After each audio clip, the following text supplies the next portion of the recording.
श्री रामानुजाचार्य स्वामी जी महाराज की जय।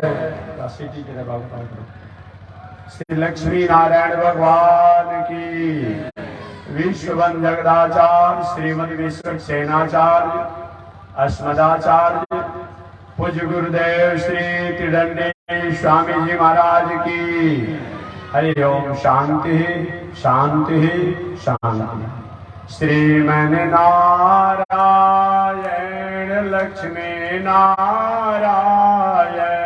श्रीमन नारायण लक्ष्मी नारायण श्रीमन नारायण नारायण नारायण श्रीमन नारायण नारायण नारायण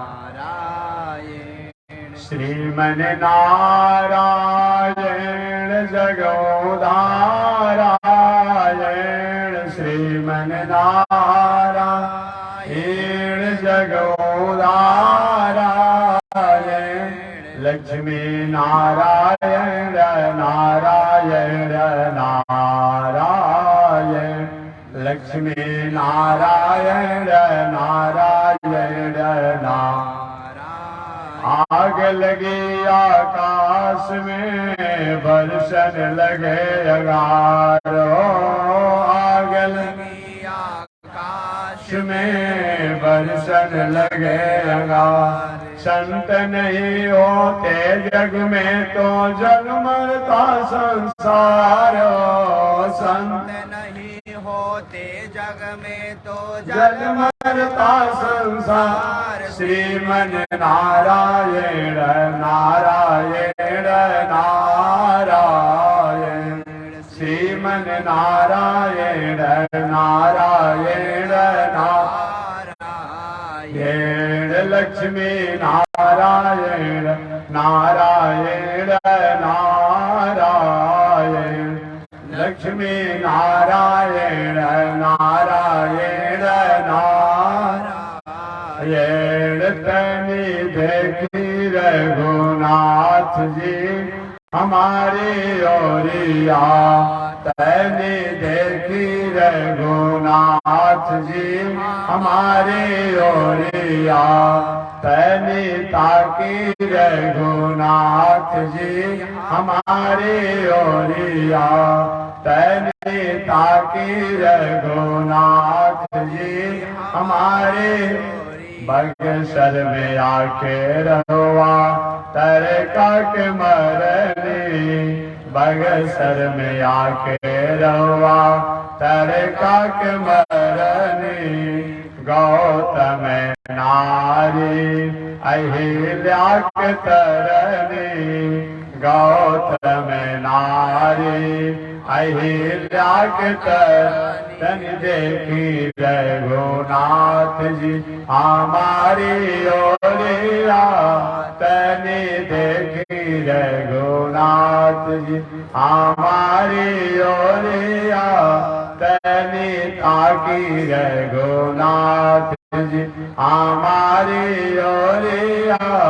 तनी ताकी रघुनाथ जी हमारी ओरिया। श्रीमन नारायण नारायण नारायण श्रीमन नारायण नारायण नारायण लक्ष्मी नारायण नारायण नारायण लक्ष्मी नारायण नारायण नारायण। बोलिए श्री लक्ष्मी नारायण भगवान की।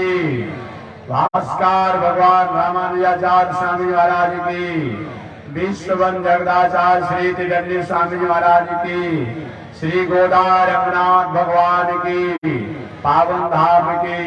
हरि ओम। शांति शांति शांति। अनंताचार्य कृपया वेदांत द्वय पारगम रामकृष्णांग सद्भक्तम विश्वक्सेन मुनिं भजे।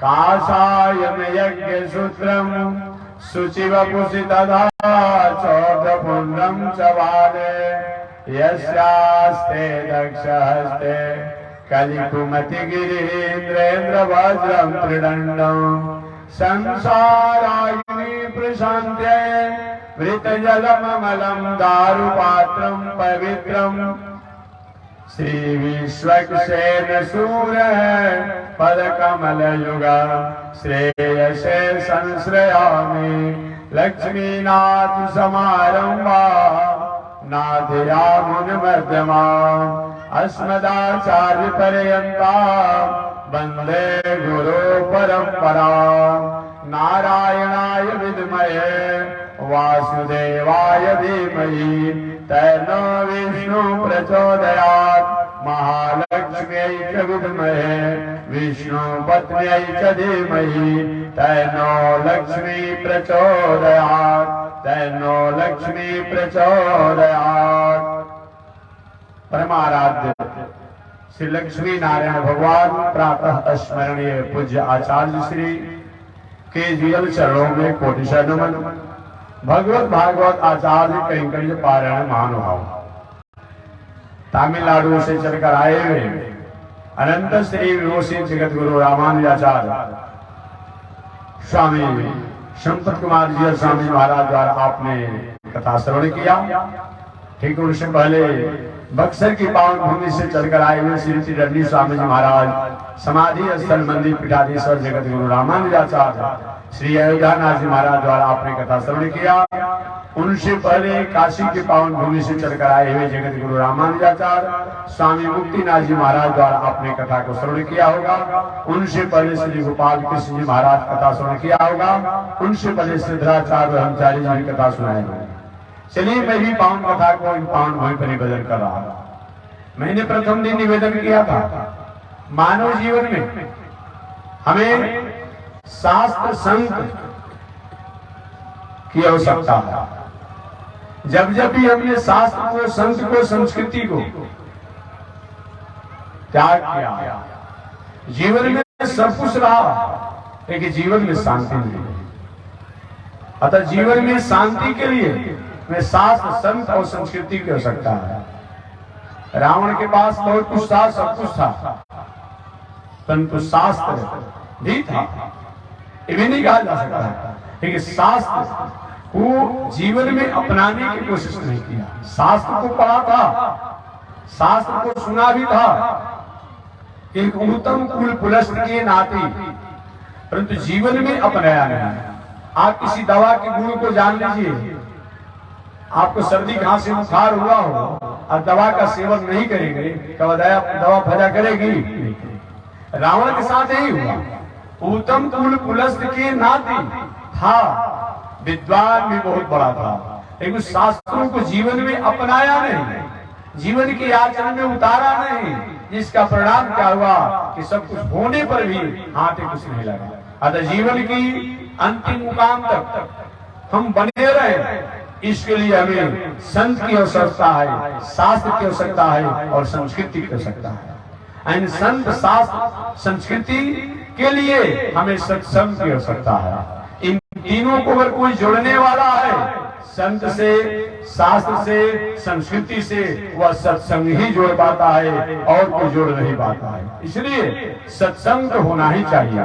जैसे कभी कभी पूछते महाराज कितने बार और कब कब कथा सुननी चाहिए? एक बार भोजन काम करने से काम चला लेना अगर आप समझते हो, एक ही बार अपने आप में सत्संग कीजिए। एक बार अगर सोने से, एक बार भोजन करने से, एक बार बोलने से, एक बार चलने से और काम चल जा रहा हो, एक बार कथा से काम चला लीजिए।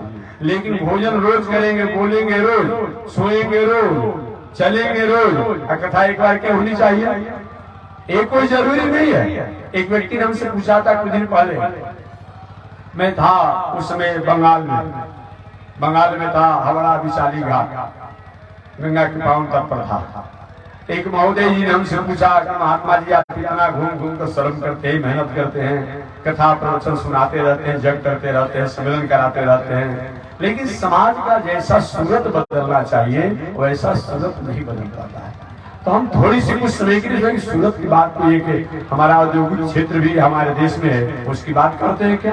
कि नहीं महात्मा जी, मैं उस सूरत की बात नहीं करता हूँ, मैं समाज की सूरत की बात करता हूँ। तो मैंने उनसे निवेदन किया कि आप कहना क्या चाहते हैं? तो कहा कि इतना आप श्रम करते हैं कि जैसा सूरत बदलना चाहिए समाज का, वैसा सूरत नहीं बदल पाता है। तो हमने कहा कि 1-2% जो सूरत बदला हुआ है और जो रक्षा है वो कहीं किसी का तो है फल। संत महात्मा लोग कथा सत्संग पूजा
उनकी सुरक्षा के लिए घूम घूम करके संत महात्मा लोग सत्संग सुनाते रहते हैं।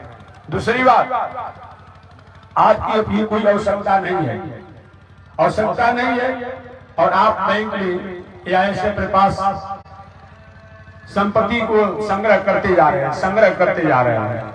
कभी ऐसा मौका होगा कि विषम परिस्थिति में जो आपने संग्रह किया है संपत्ति, वो काम आ जाती है। ठीक उसी प्रकार से अच्छे चीजों को, अच्छे वाक्यों को, अच्छे आचरणों को अगर हम सुनते हैं और संग्रह भी करते हैं, जीवन के आचरण नहीं भी हो पाता है, एक व्यक्ति, परिवार, बेटा, बाल बच्चे, समाज द्वारा कहीं ठेस लगेगा, कहीं झटका लगेगा अपने आप में। क्या होगा? ये दुनिया सब स्वार्थी है और कोई दुनिया किसी का होता नहीं है। तो एक अच्छा सुना हुआ वाक्य जो है हमारे जीवन के लिए वह क्या होगा? संपत्ति बन जाएगा। ये विचार करके भी अच्छे कर्मों का कभी त्याग नहीं करना चाहिए। सत्संगाद भवनीय स्त्रियो गुरुमुखाचरीशं प्रपद्यात्मा प्रारब्धम परिवर्ज्य कर्म सकलम प्रक्षीण कर्मांतर। अच्छे कर्मों को करने से सत्संगाद भवनीय स्त्रियो, अच्छे कर्मों को अच्छे सत्संग करने से होता क्या है? भवनीय स्त्रियो। एक कोई जरूरी नहीं है कि हम पूजा करते हैं, पाठ करते हैं, जग करते हैं, तीर्थ करते हैं, व्रत करते हैं तो हमको सर्दी खांसी नहीं होगा, हमको बुखार नहीं होगा, हमको किसी प्रकार के शरीर में परेशानी नहीं होगा, निश्चित रूप होगा। इसके लिए मैं कर भी नहीं रहा। जो ऐसा मानकर करता होगा पूजा पाठ धर्म कर्म, शायद धर्म कर्म शास्त्रों को समझता नहीं है। ये शरीर की दिनचर्या अलग है, शरीर की व्यवहार और दिनचर्या अलग है, आत्मा का व्यवहार दिनचर्या अलग है, मन का दिनचर्या व्यवहार अलग है। इस शरीर का काम अपने अनुसार चलते रहेगा। हम अपने आत्मा और व्यवहार के लिए, आत्मा और मन के लिए जो मैं करता हूँ कि आत्मा हमेशा हमेशा जो संसार में बार बार पुनरपि जन्मम पुनरपि मरणम, ये बार बार हमें आने जाने की जो गति लगी हुई है, इसके लिए भाई हम कहीं अपने आप में उस तत्वों तक जाकर के अपने मुकाम को वहीं पर रोक दें। जिन तत्वों को जानने के बाद, समझने के बाद, स्वीकार करने के बाद यदि गत्वा न निवर्तन्ते तद्धामं परमं मम, जहाँ जिसको जानने के बाद, जिसको सुनने के बाद, जिसको मानने के बाद पुणे संसार में, संसारिक कड़ियों में, संसारिक स्थितियों में, संसारिक विषम परिस्थितियों में हमें लौट करके नहीं आना पड़ता है। उसी के लिए सत्संग होना ही चाहिए। सत्संगाद भवनीय स्त्रियो गुरुमुखात् शीशम प्रपद्यात्मा। अब प्रश्न होता है कि सत्संग से क्या फायदा है, क्या लाभ है? एक पौराणिक कथा में सुना दूं। एक बार नारद जी, देवर्षि नारद जी, एक बार देवर्षि नारद जी भगवान श्रीमन नारायण के पास गए और भगवान श्रीमन नारायण से देवर्षि नारद जी ने पूछा, प्रभु ये बता दीजिए कि संतों के दर्शन का क्या फल होता है और सत्संग का क्या फल होता है। भगवान ने कहा, नारद इतने तुम ज्ञानी हो और फिर भी तुमको पता नहीं है। हालांकि नारद जी जानते हैं, आपने कभी भागवत कथा को पढ़ा होगा, सुना होगा, तो नारद जी महाराज ने स्वयं बताया है।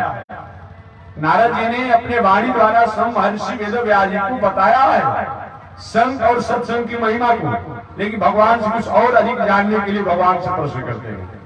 नारद जी ने श्रीमद् भागवत महापुराण में व्यास जी को बताया, किस समय, जिस समय व्यास जी महाराज वेदों की रचना करने के बाद में शांति नहीं मिली।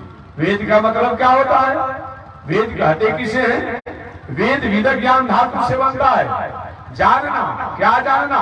मैं कौन हूँ, मैं कहाँ से आया हूँ, मैं क्यों आया हूँ, हमें क्या करना चाहिए। वेद विद ज्ञान धातु से बनता है, व्याकरण से।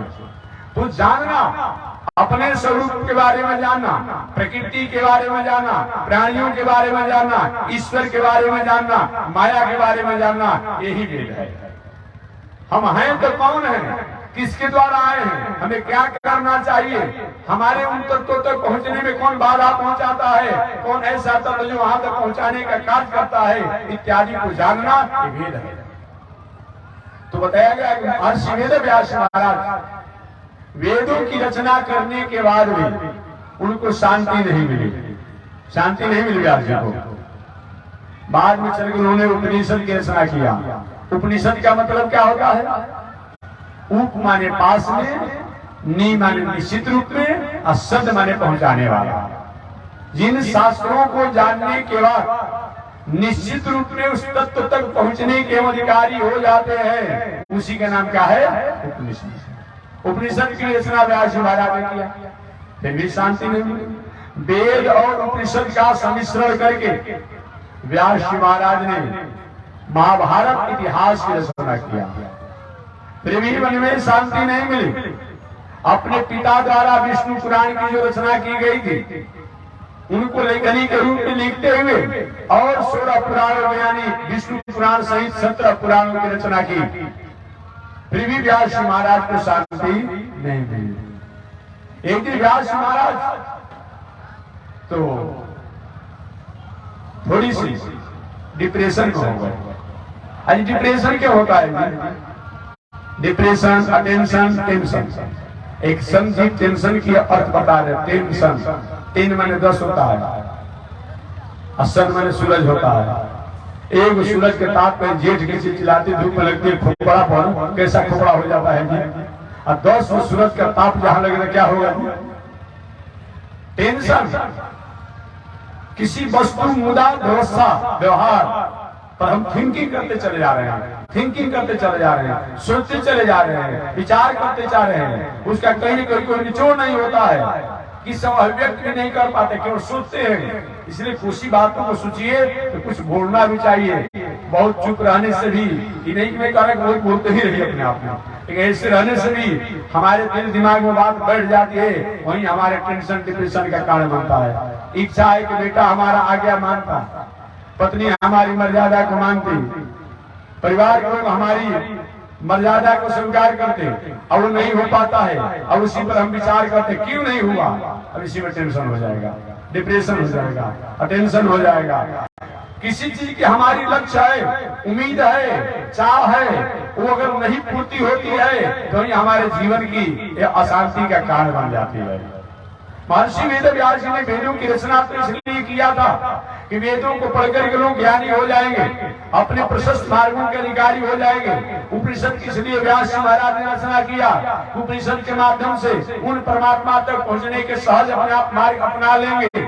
लेकिन वेद उपनिषद की रचना होने के बाद भी, करने के बाद व्यास जी महाराज द्वारा लोग अपने प्रशस्त मार्गों पर, अपने उत्तम मार्गों पर, अपने मुकामों तक पहुंचने में सक्षम नहीं हुए। आगे चलकर व्यास जी महाराज ने महाभारत ग्रंथ की रचना तो की इतिहास के रूप में, इतिहास को पढ़कर के वे लोग अपना कल्याण करेंगे। लेकिन लोगों ने इतिहास को केवल इतना ही तक अपने एक सिमट लिया कि इतिहास माने होता है इति माने बीती, हास माने कहानी, बस इतना ही मान लिया। नहीं कल्याण हुआ। पुराणों की रचना की व्यास जी महाराज ने, उन पुराणों द्वारा लोगों ने एक पौराणिक बात समझ करके बस सुनने का कार्य किया, जीवन में अपनाने का कार्य नहीं किया, इसीलिए मन में अशांति होगी। एक दिन व्यास जी महाराज उदास होकर के अपने आश्रम पर बैठे थे, इस स्थिति में बैठे थे, संकल्प में बैठे थे कि अब जीने का कोई मतलब नहीं होता है, अब मर जाते तो ही अच्छा होता। अंतिम यही निर्णय होता है ना, जब पूरा दुनिया उदास प्रतीत होता है, दुनिया की वस्तु व्यवस्था उदास प्रतीत होती है, तो होता है कि मर जाते तो अच्छा होता है। देखिए सामान्य व्यक्ति में संत में कहीं इतना ही अंतर है कि संत महात्मा के मन में भी उदासी आती है, कष्ट आता है, लेकिन उसको धीरता के साथ बुद्धि और विवेक से विचार करके उसको स्वीकार करते हैं। और सामान्य व्यक्ति जब उनके जीवन में विषम परिस्थिति आती है तो उसमें अपने को आप खो जाते हैं। बस इतना ही अंतर है और बहुत अंतर नहीं है। व्यास जी महाराज अपने आश्रम पर बैठे थे, अचानक नारद जी का आगमन हो गया। नारद जी महाराज ने व्यास जी को देखा, देखने के बाद पहचान गए कि व्यास जी आज तो कुछ विषम परिस्थिति में है। बाबा व्यास जी आप, व्यास जी की जो ही नामों को उच्चारण किए, नारद जी ने व्यास जी नारद जी को प्रणाम किया। अरे देवर्षि नारद जी आप महाराज कैसे घूमते आ गए? अरे छोड़ो, मुझे आने जाने के बाद छोड़ो ना, तुम बताओ, तुम्हारे मुखमंडल को देखने से पता चलता है कि तुम उदास हो। क्या तुम्हारा कुछ खोया है क्या? कुछ गया है क्या? क्यों उदास हो? अरे व्यास जी आप तो ऐसे संत हैं कि आपके लेखनी और आपके वाणी द्वारा रोने वाला व्यक्ति हंसने लगे। आप संत हैं, आप ऋषि हैं और आप सब उदास हैं महाराज। भला दुनिया के लोग उदासी कैसे जाएगी? दुनिया के लोग उदासी को दूर आप कैसे करेंगे? व्यास जी के यही तो मैं भी सोच रहा हूँ कि मेरे ग्रंथों द्वारा, मेरे लेखनी द्वारा, मेरे उपदेश द्वारा जो समाज के लोगों में खुशहाली होनी चाहिए, आनंद होना चाहिए, आज सब में दुखी हूँ। क्यों? नारी का मैं जान गया व्यास जी आपके दुख का कारण। बाबा तो बता दीजिए। नारद ने कहा आपके दुख का कारण यही है, आपने समाज के लोगों को उदास कर दिया है, समाज के लोगों में उथल पुथल कर दिया है, समाज के लोगों को जीने की तरीका को आपने छीन लिया है। भला समाज में अशांति फैला करके आप शांति चाहते हैं? कभी नहीं हो सकती है। देखें जितने उपद्रवकारी हैं, जितने उपद्रवकारी अपराधी होते हैं, भले दूसरे को भयभीत तो करते हैं लेकिन उनको भी कम भय नहीं है। आप सामान्य व्यक्ति किसी को लघुशंका पे खाना करना में भय है, कहीं अपनी कुलतान से लघुशंका पे खाना कर लेगा। एक अपराधी को देखिए, इधर देखेगा, उधर देखेगा, इधर देखेगा, कोई मार मत दे, कोई किसी के गोली सीना पर लग मत जाए। देखिए ना अपने आप में, भले दूसरे को भयभीत करता है, वो जितना भयभीत होता है और कोई होता ही नहीं। इसलिए तो अपने रक्षा के लिए अनेक प्रकार से किसी विश्वास नहीं होता है। एक सहान व्यक्ति जो है, जो किसी से दुनिया में किसी से कोई मतलब नहीं, कहीं भी रमते रहता है, अपने आप में कोई मतलब ही नहीं होता है। हमारे नारद जी महाराज ने कहा व्यास जी आपने समाज के लोगों को जीने के तरीका को छीन लिया, और भला समाज के लोगों को जीने के तरीका को छीन करके आप शांति चाहते हैं? व्यास जी हाथ जोड़ लिए। बाबा देवर्षि नारद जी इस समाधि भाषा में बोल रहे हैं क्या आप? महाराज हमको आपने कहा कि मैंने जीने के तरीका छीन लिया। अरे महाराज जब से मैंने अपना होती संभाला है, व्यास जी कहते हैं नारद से, जब से मैंने अपना होती संभाला है तब तक मैंने किसी को एक अंगुली तक नहीं दिखाया, किसी को तुम ताम भी मैंने नहीं किया। और आप कहते कि आपने समाज के लोगों को जीने के तरीका को छीन लिया है। महाराज ये मैं आपकी भाषा नहीं समझ पा रहा हूँ। नारद व्यास जी भले ही आपने किसी को कुछ अंगुली नहीं दिखाया है, किसी को डांटा नहीं है, लेकिन आप अपने लेखनी द्वारा वेदों को, उपनिषद को, इतिहास को, पुराण को लेकर के समाज के लोगों को भ्रमित कर दिया है। आप ही के ग्रंथों को पढ़ करके समाज के लोग अपने जीने के तरीका को भूल गए हैं। आज यही तो कारण है। कोई कहते महाराज शिव पुराण में लिखा हुआ है, कोई कहते कि नहीं नहीं हम मानते तो है शंकर बाबा को, लेकिन ओम हटाओ सब कुछ खाओ, शिव बाबा को गुरु बनाओ। चल रहा है प्रचार ना, काहे हटाएंगे? कौन होते हैं आप हटाने वाले? बताइए ना। इसीलिए ना कि सब कुछ खाने का परमिट मिल जाएगा, अरे भाई क्या बात करते हैं। और उपद्रव करने के लिए और कोई वेद के ऋचाओं को, वेद के मंत्रों को तोड़ मोड़ कर दिया जाएगा, यही मतलब होता है? नहीं नहीं, ऐसा मत कीजिए अपने आप में, नहीं हो रहा है। प्रचार जोरों पर चल रहा है, अपने आप करता है ओम हटाओ सब कुछ खाओ, शिव बाबा को गुरु बनाओ। इसी के लिए शिव बाबा है। शिव समान को व्रत जगतधारी, शिव के समान कौन व्रत को करने वाला है जी? सती द्वारा थोड़ी सी गलती हुआ, उसके चलते सती को हमेशा हमेशा के लिए त्याग कर दिए। भला ऐसे शंकर जी के नाम पर आप पाप करेंगे, अधर्म करेंगे, बर्दाश्त होगा? नहीं होगा। शिव बिरंज से पूजे बहुभांति, आपने सुना होगा क्या चीज?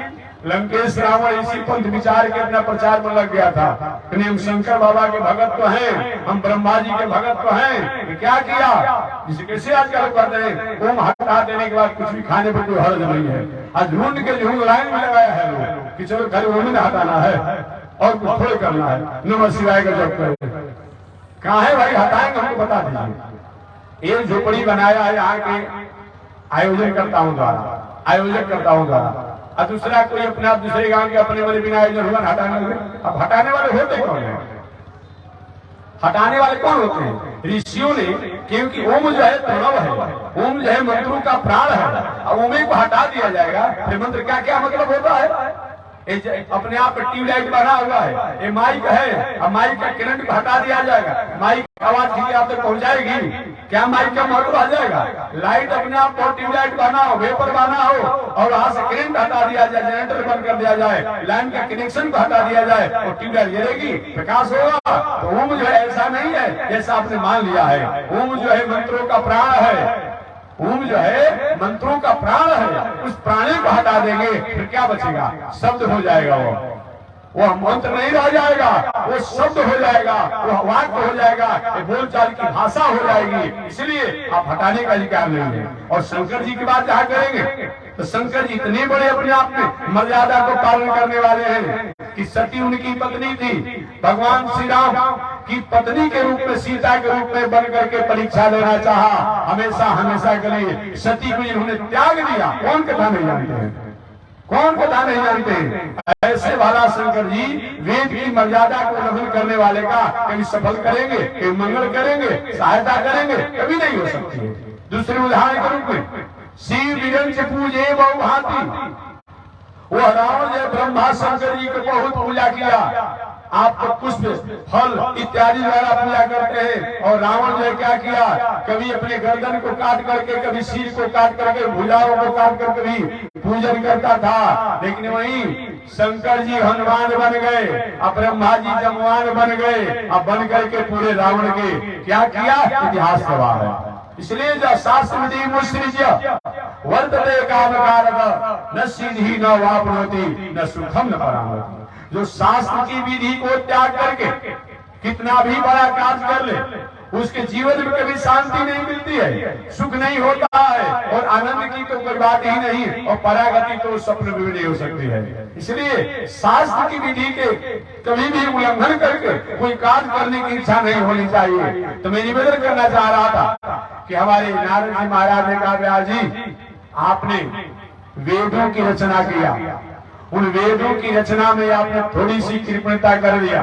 वेदों में जहां तहां आप अर्थ लिख दिए होते, टिप्पणी के रूप में व्याख्या कर दिए होते संस्कृति में, संस्कृत भाषा उस समय था, तो जो समाज के लोग वेद के वाक्यों को प्रमाण दे करके वेद के द्वारा ही नास्तिकता का जो प्रचार करते हैं, वह कभी मौका नहीं मिलता।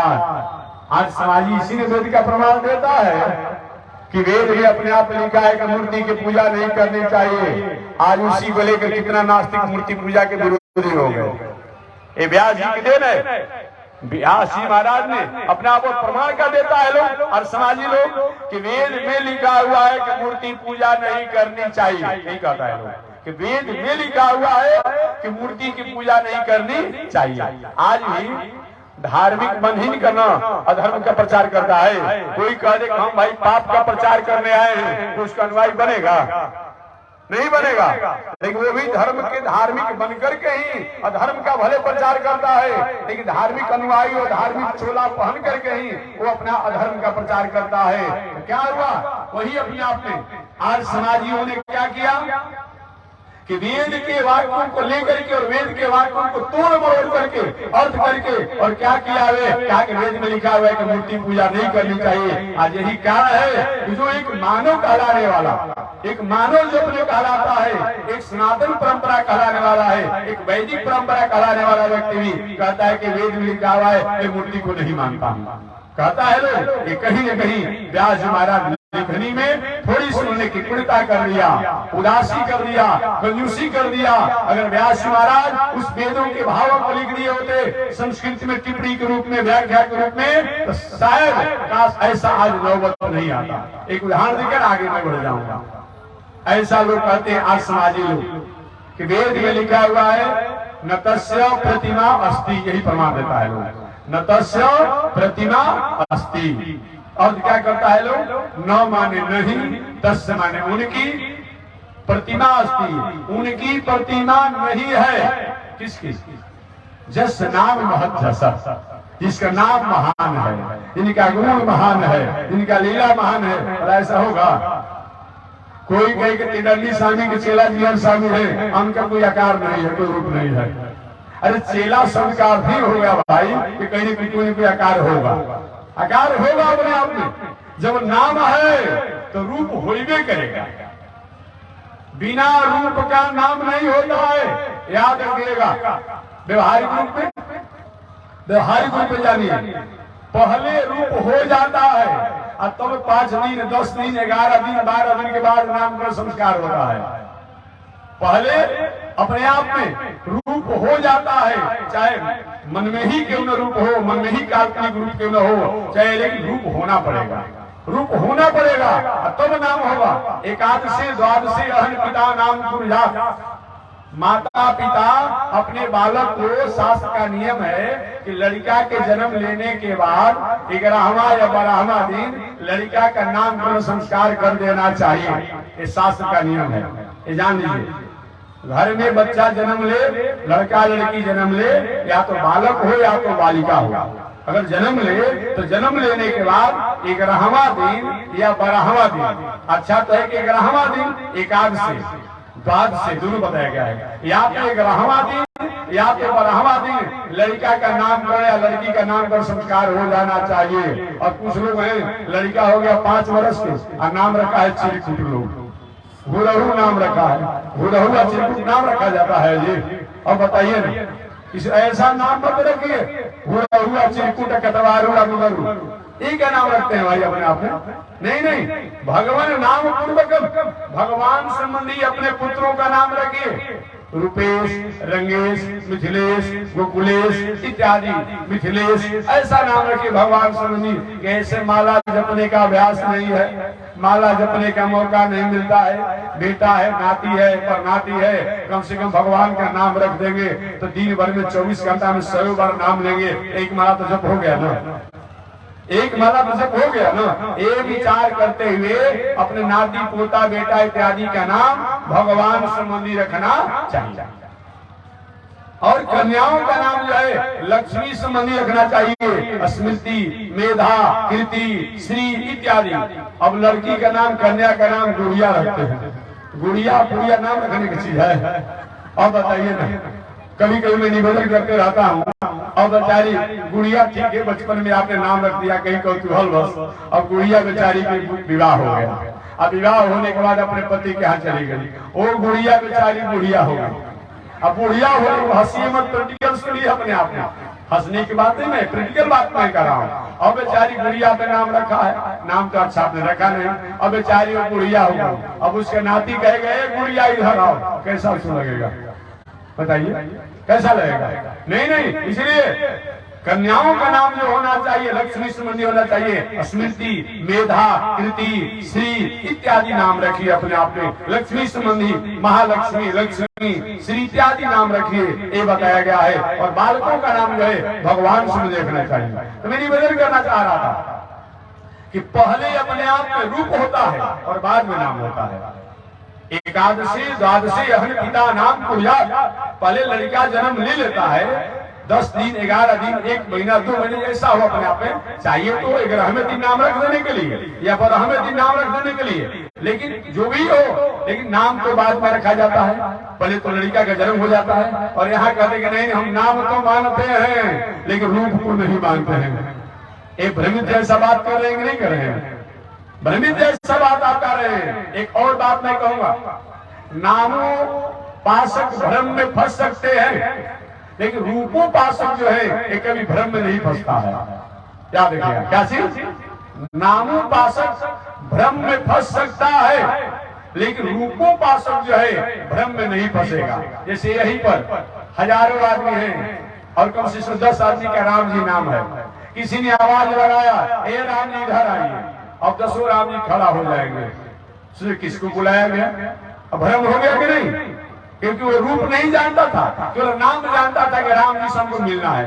और वही कहीं अगर 1000 आदमी हो राम जी नाम के, लेकिन जिसको चिंता है उसको जाकर बीच से भाई इधर बात करना है। तो नामोपासक भ्रम में फंस सकते हैं लेकिन रूपोपासक भ्रम में नहीं फंस सकते हैं। यही कारण है कि सती जी अगर कहीं रूप की उपासना की होती तो चाहे राम जी विरही के रूप में रहे, चाहे राम जी हरिणियों से पूछे, ये भ्रम उनको नहीं होता, नहीं होता। यही कारण है कि भूत भावन शंकर जी, राम जी रो रहे हैं, राम जी लीला करने के लिए रो रहे हैं। भूत भावन शंकर जी हंस रहे हैं, हे प्रभु, हे अखंड, हे सच्चानंद, हे अविनाशी, अरे क्या लीला कर रहे प्रभु। और बताइए ऐसा होता है जिनकी उपासना करते हैं रात दिन, और भगवान श्री राम लीला करते हुए हरिणियों से, मृगों से, बहुतों से, पहाड़ों से पूछते क्या तुमने मेरी सीता को देखा है? मैंने बहुत बड़ा गलती किया जो सीता को स्वतंत्र छोड़ दिया। रो रहे हैं। अब भूत भावन शंकर जी हंस रहे हैं, प्रभु ऐसा मत, प्राणियों को मोहित के लिए क्या लीला कर रहे हैं? आपके थोड़े से ज्ञान किसी को प्राप्त हो जाता है तो ज्ञानी हो जाता है और आपको पता ही नहीं है।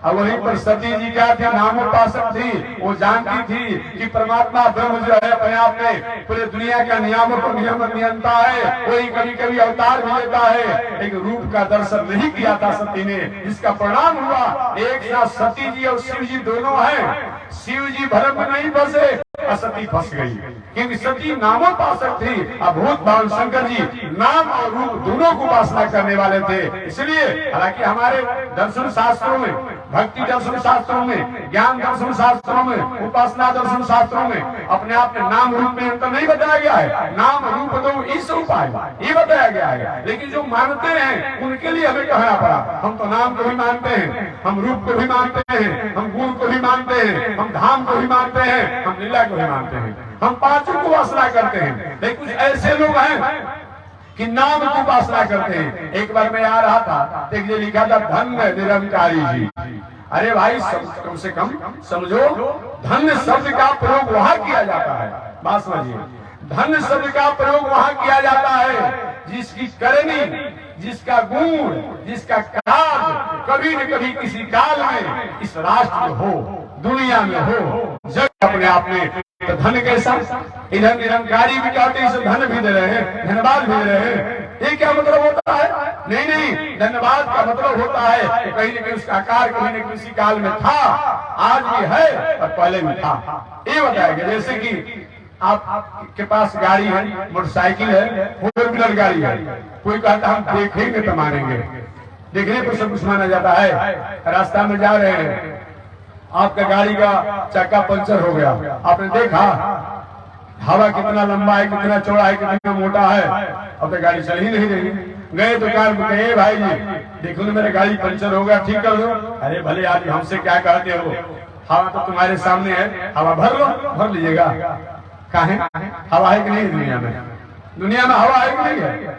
तो जैसे दुनिया में वायु होने के बाद भी आप अपने पंचर जो चक्का है उसमें भर नहीं पाते, तीन में भर नहीं पाते हैं, तो ठीक उसी प्रकार जानिए ये ब्रह्म ईश्वर परमात्मा की सत्ता है। लेकिन जब तक ये जग के रूप में, मंदिर के रूप में, मूर्ति के रूप में नहीं रहता है, तब उनको बैठाना हमारे आपकी बस की बात नहीं है। अब वही कोई अपने आप में जो पंचर बनाने वाला हो, कोई मशीन रखा हुआ है, उसके पास गए, वो हवा में भर दिया, पंचर भी बना दिया। यही जो मंदिर जो है, ये मूर्ति जो है अपने आप में ठीक है किसी कारीगरों द्वारा बनाया जाता है, किसी पंडित द्वारा पूजा कर दिया जाता है, किसी जजमान द्वारा पूजा करा दिया जाता है, लेकिन के द्वारा उन परमात्मा को हम जानने के मानने के अधिकारी हो जाते हैं। जो हमेशा मैं कहता हूँ कि all thing bright and beautiful, all creature great and small, छोटे बड़े सुनहरे चमकीले, जो कुछ भी दुनिया में है उसको बनाने वाला वह गॉड है, वह लॉर्ड है, वह ईश्वर है, वह परमात्मा है, वह भगवान है, वह राम है, वह कृष्ण है। उनको भूला नहीं जा सकता है,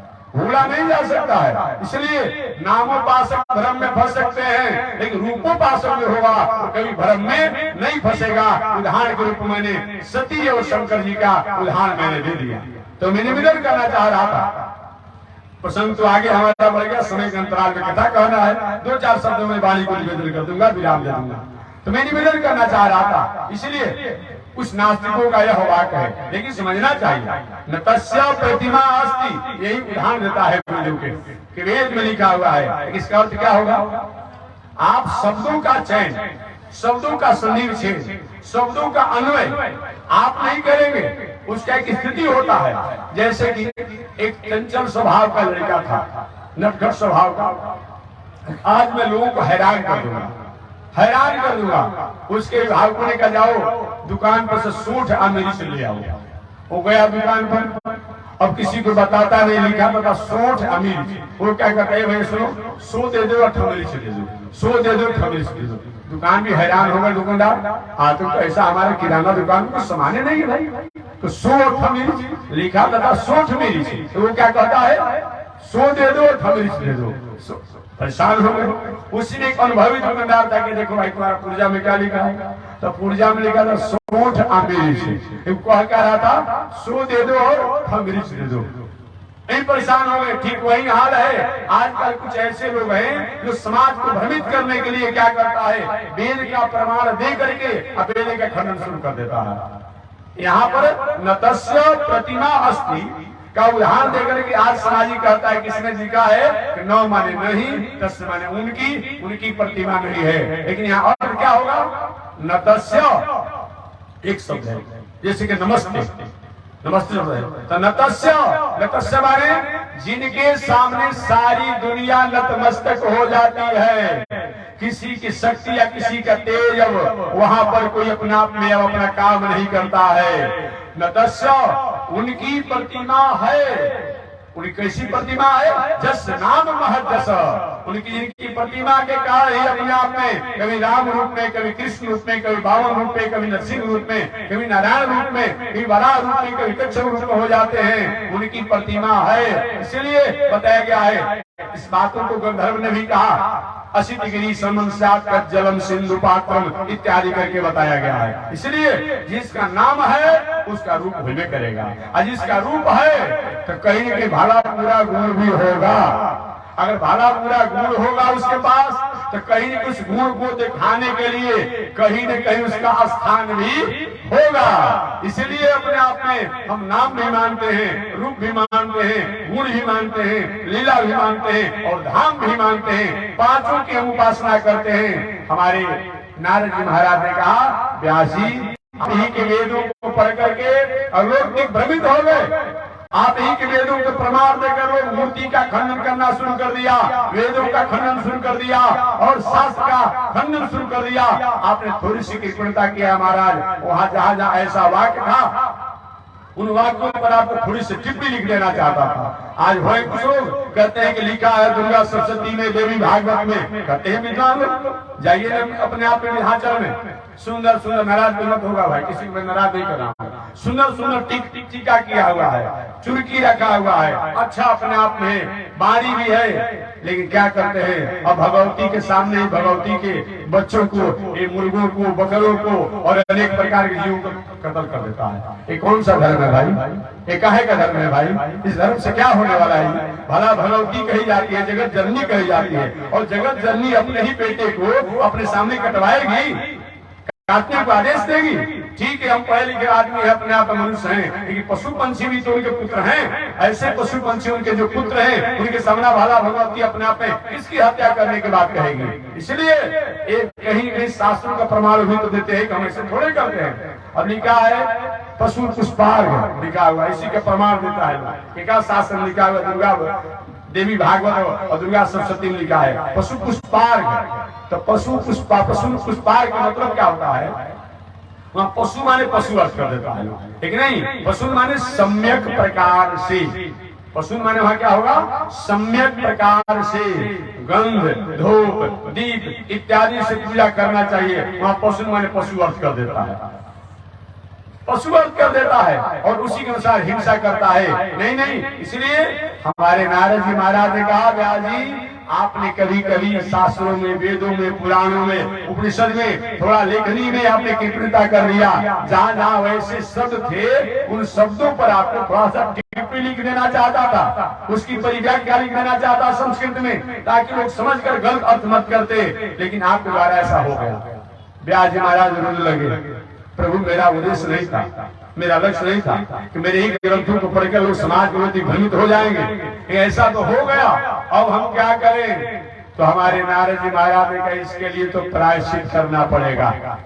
कन्या के विवाह में, विवाह करने के समय पर थक गए, घूमते घूमते थोड़ा सा 19-20 बोलने से कि विवाह का ठीक ठाक हो जा रहा हो, तो कन्या के विवाह के अवसर पर सत्यनारायण कथा सुन लीजिएगा। लेकिन एक मतलब ये नहीं होता है कि दिन भर झूठ बोलते रहिए और शाम को सत्यनारायण कथा सुनिए, ये नहीं होता है। एक कभी विषम परिस्थिति आया, इसके लिए बताया गया है। तो प्रायश्चित का मतलब क्या होता है कि हमारे द्वारा जान में अनजान में कोई त्रुटि हो गई है, आगे अब नहीं होगा, उसके लिए हमारे द्वारा जो अच्छा काम किया जाता है, अच्छा कर्म किया जाता है, उसी का नाम क्या है? प्रायश्चित। रास्ते में जा रहे हैं, गलती से कहीं छींटा पड़ा, कपड़ा गंदा हो गया, कपड़ा को धो लीजिए, साफ कर लीजिए, ये प्रायश्चित है। लेकिन प्रायश्चित का मतलब एक रोज रास्ता में जाइए, नली में लाद को कपड़ा को गंदा कर दीजिए और रोज धोइए। ये प्रायश्चित नहीं होता है। आज का ऐसा ही लोग प्रायश्चित कर रहा है। क्या प्रायश्चित करता है? महाराज जी 9 दिन नवरात्र रहे हैं और 10वां दिन शुरू हो गया जो था अपने आप में। ये कौन सा नवरात्र है भाई? ये कौन सा शिवरात्रि है जी? ये कौन सा छठ है जी? ये आप लोग छठ करते हैं ना? छठ हमारे भारतीय परंपरा में बहुत अच्छा, बिहार के लोग तो बहुत मानते हैं। कितने छठ के सब कितना पवित्र रहते हैं जी। और छठ के 5 दिन के बाद क्या होता है? पूरा उपद्रव शुरू हो जाता है। ये कौन सा छठ है? ये कौन सा छठ है बताइए? इसलिए ये नहीं होना चाहिए। जब हम सतपथ पर हैं, ये प्रायश्चित नहीं है कि हमने अच्छा काम किया बाद में उपद्रव करना शुरू कर देते हैं। प्रायश्चित का मतलब होता है अपना नसानी अपना नसई हो, जो बीत गई सो बात।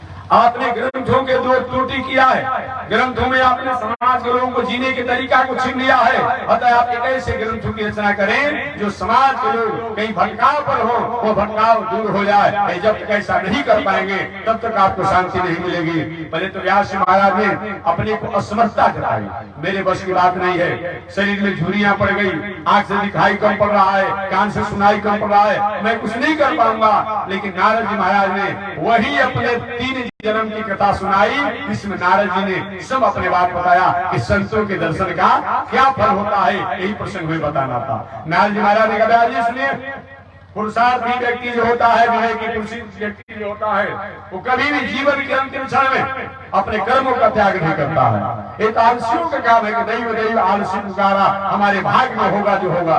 भाग क्या मतलब क्या होता है भाई?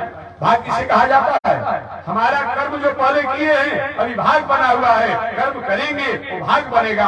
भाग स्वतंत्र कुछ नहीं होता है, हमारा कर्म ही भाग होता है। हम कर्म किए हैं वो भाग बना है, हम कर्म करेंगे वो भाग बनेगा, ये भाग होता है।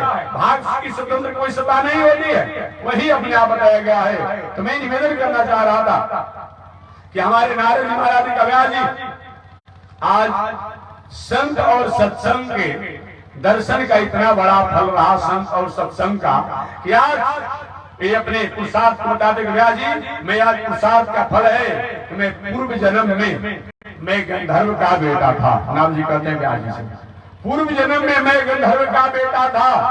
गंधर्व माने आप जानते होंगे, जिनके वंश परंपरा के लोग अपने नाच गान कला कुशलता का अपने प्रदर्शन करके उससे जो धन प्राप्त हो अपने परिवार का भरण पोषण करे, उनको गंधर्व कहा जाता है। तो नारद जी महाराज ने कहा कि मैं पूर्व जन्म में, प्रथम जन्म में गंधर्व का वंशज था, गंधर्व का पुत्र था व्यास जी, लेकिन कभी भी मैंने अपने वाणी द्वारा अश्लील और अमर्यादित शब्दों का उपयोग नहीं किया, प्रयोग नहीं किया, जिसका परिणाम क्या हुआ कि दूसरे जन्म में मैं दासी का पुत्र बन गया और दूसरे जन्म में भी संतों की कृपा को मैं प्राप्त किया, संतों के प्रसाद को मैंने स्वीकार किया, संतों का आशीर्वाद हुआ, संतों का सत्संग हुआ, वही आज मैं देवर्षि नारद बना हुआ हूँ। इस तरह से संतों के दर्शन के महिमा को हमारे नारद जी महाराज ने व्यास जी से बताया। लेकिन यहाँ पर भगवान से पूछते हैं, प्रभु आप ये बता दीजिए ना कि संतों के दर्शन और सत्संग का क्या फल होता है। इसकी चर्चा कल मैं करूंगा। आज इसी के साथ मैं वाणी को विराम दे रहा हूँ। आगे परमात्मा की जैसी श्रीमन नारायण लक्ष्मी नारायण, श्रीमन नारायण लक्ष्मी नारायण, श्रीमन नारायण नारायण नारायण, श्रीमन नारायण नारायण नारायण। आग लगी आकाश में बरसन लगे अंगारो, आग लगी आकाश में बरसन लगे, संत नहीं होते जग में तो जल मरता संसार हो, संत नहीं होते जग में तो जल मरता संसार। श्रीमन नारायण नारायण नारायण, श्रीमन नारायण नारायण नारायण, लक्ष्मी नारायण नारायण नारायण, लक्ष्मी नारायण नारायण नारायण। तनि देखी रघुनाथ जी हमारे ओरिया, तनि देखी रघुनाथ जी हमारी ओरिया, तनि ताकी रघुनाथ जी हमारे ओरिया, तनि ताकी रघुनाथ जी हमारे। बगसर में आके रवा तड़का के मरनी, बगसर में आके रवा तड़का के मरनी, गौतम नारी अहिल्या के तरनी, गौतम नारी अहिल्या के तरनी। देखी रघुनाथ जी हमारे ओरिया, तनि देखी रघुनाथ जी हमारे ओरिया, तनि ताकी रघुनाथ जी हमारे ओरिया, तनि ताकी रघुनाथ जी हमारे ओरिया। श्रीमन नारायण नारायण नारायण, श्रीमन नारायण नारायण नारायण, लक्ष्मी नारायण नारायण नारायण, लक्ष्मी नारायण नारायण नारायण। बोले श्री लक्ष्मी नारायण भगवान की, श्री भाष्यकार भगवान श्री रामानुजाचार्य स्वामी जी महाराज की, श्री प्रतिवाद भयंकराचार्य स्वामी जी महाराज की, अनंताचार्य श्री गादी स्वामी जी महाराज की, परमाचार्य श्री रामकृष्णाचार्य स्वामी जी महाराज की, विश्ववंदनाचार्य श्री विश्वसेनाचार्य अस्मदाचार्य पूज्य गुरुदेव श्री त्रिदंडी स्वामी जी महाराज की, श्री त्रिदंडी स्वामी जी महाराज की, वामनाश्रम सिद्धाश्रम चरित्रवान बक्सर विहार भारत धाम की, चरित्रवान बक्सर विहार भारत धाम की, जगत जननी जगदम्बा श्री महालक्ष्मी माता की, महालक्ष्मी माता की, पावन धाम की, पावन धाम की, पावन स्थल की, पावन महामहोत्सव की, पावन महामहोत्सव की। जय जय श्री सीताराम, जय जय श्री राधेश्याम, जय जय श्री श्रीमन नारायण, जय जय श्री भाष्यकार, जय जय श्री भाष्यकार, जय जय श्री रामानुजाचार्य, जय जय श्री रामानुजाचार्य। हरि ओम। शांति शांति शांति। श्री स्वामी जी महाराज की।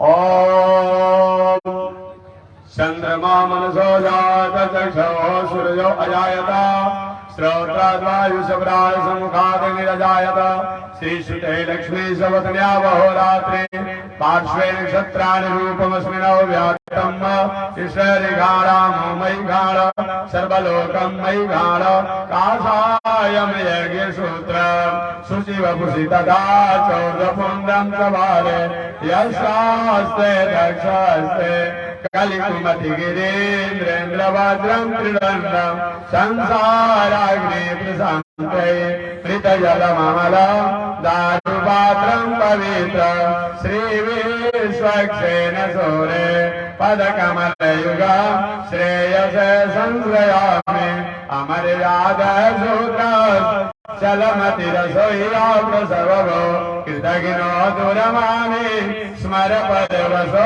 वञ्चन पर निशंसा पापेश कथमामितो दुर्गजलते रपारादूत्रेण तव परिचर्यं शरणयो। लक्ष्मी नारायण भगवान की। हरि ओम। शांति शांति शांति।